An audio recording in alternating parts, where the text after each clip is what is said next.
हर हर महादेव। कैसे हैं दोस्तों?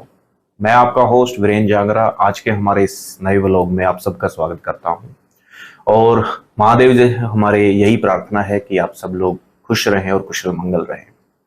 जैसा कि पिछले अध्याय में हम लोगों ने बताया था कि किस तरीके से कार्तिकेय महाराज जी का जन्म होता है। उसके बाद कार्तिकेय और इंद्रदेव जी के बीच में युद्ध होता है, जहां पर इंद्रदेव जी को पराजित कर दिया जाता है कार्तिकेय द्वारा।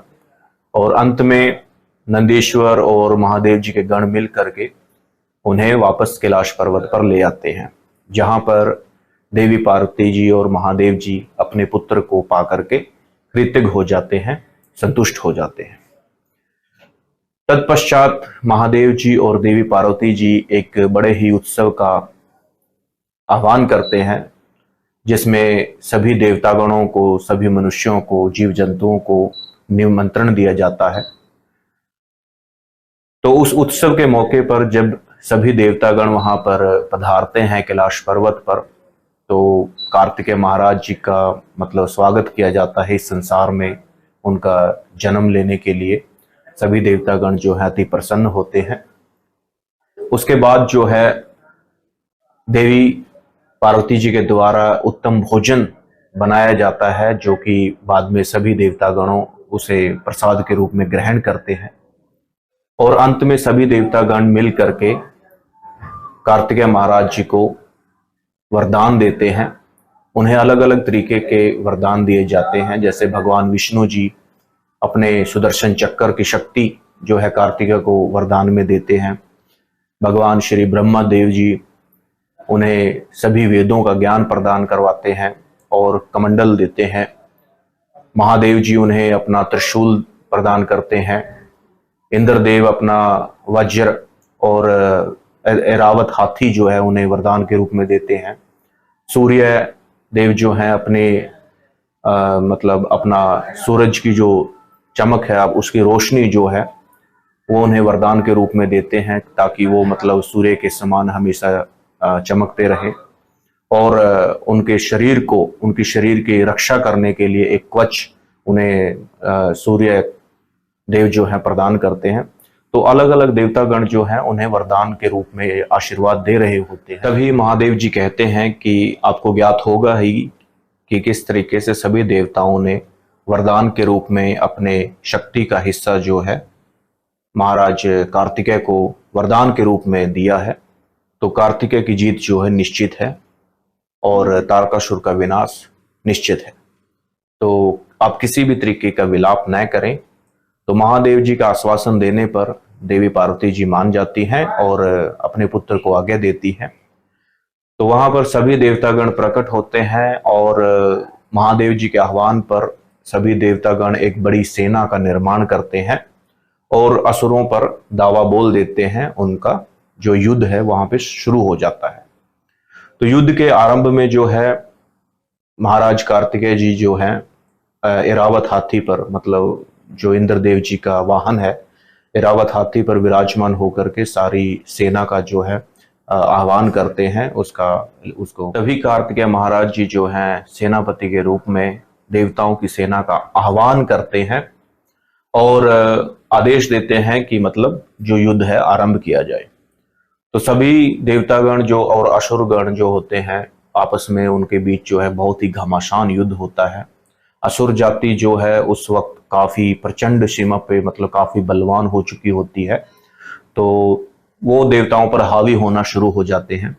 तभी वहां पर जो है तारकासुर का आगमन होता है और तारकासुर जो है अपने सभी अस्त्रों शस्त्रों से जो है देवताओं का विनाश। तभी वहां पर तारकासुर जो है उस युद्ध में प्रकट होता है और अपने पूरे बल से जो है देवताओं को क्षति पहुंचाना शुरू कर देता है। वो अपनी पूरी प्रचंड शक्ति का प्रयोग करता है देवताओं पर। वहीं पर देवताओं का विनाश होना शुरू हो जाता है। तभी उस रण क्षेत्र में महादेव जी के दूसरे रूप जो है वीरभद्र वहां पर प्रकट होते हैं और वीरभद्र और तारकासुर के बीच में एक भयंकर युद्ध होना शुरू हो जाता है।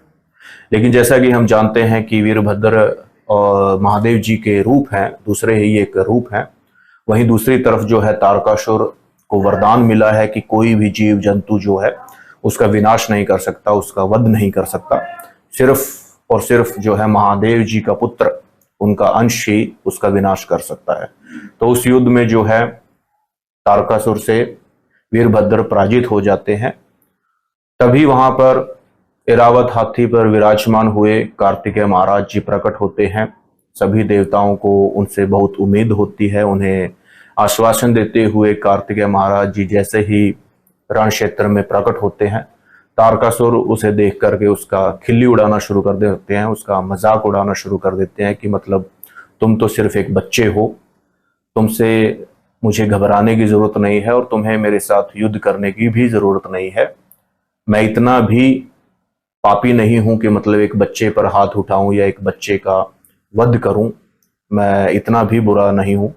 तो इस तरीके के वाक्य जो हैं तारकासुर और महाराज कार्तिकेय के बीच में चल रहा होता है। तभी कार्तिकेय महाराज जी कहते हैं कि उनका जन्म ही इस संसार में तुम्हारा विनाश करने के लिए ही हुआ है, तो तुम मेरे बालपन पे मत जाओ। तो मन ही मन में वे महादेव जी और देवी पार्वती अपने पिता और माता श्री का आशीर्वाद लेते हैं और अपने वज्र से पूरे बल से जो है तारकासुर पर प्रहार करते हैं। जैसे ही तारकासुर पर उस वज्र का प्रहार होता है, वो जमीन पर गिर जाता है और उसके प्राण छूट जाते हैं, उसके प्राण जो है निकल जाते हैं। वहीं पर तारकासुर की मृत्यु हो जाती है। जैसे ही तारकासुर की मृत्यु होती है, उसकी सेना जो है पूर्ण रूप से टूट जाती है और जो बचे हुए असुर होते हैं वो डर के मारे रण से भागना शुरू कर देते हैं। वहीं दूसरी तरफ जो है स्वर्ग से फूलों की बौछार की जाती है कार्तिकेय जी के विजय पर। जैसे ही महादेव जी और देवी पार्वती जी को इस बात का बोध होता है कि तारकासुर का वध हो चुका है, वे उस रण क्षेत्र में प्रकट होते हैं और अपने पुत्र को आशीर्वाद देते हैं, ढेरों शुभकामनाएं देते हैं। तो इस प्रकार से जो है तारकासुर का वध होता है। तो उम्मीद करते हैं आप लोगों को हमारा ये वाक्य अति प्रसन्न और पसंद आया होगा। इसी तरीके की डिफरेंट स्टोरीज जो है हम आपके सामने लाते रहेंगे और उम्मीद करते हैं आप हमारे साथ इसी तरीके से बने रहेंगे। अगले अध्याय में हम आप लोगों को बताएंगे कि किस प्रकार से भगवान श्री गणेश जी का जन्म होता है और आगे का वाक्य आपको पूर्ण जो है आगे के व्लॉग में बताया जाएगा। तो तब तक के लिए हमारे साथ बने रहें। हर हर महादेव, जय हो।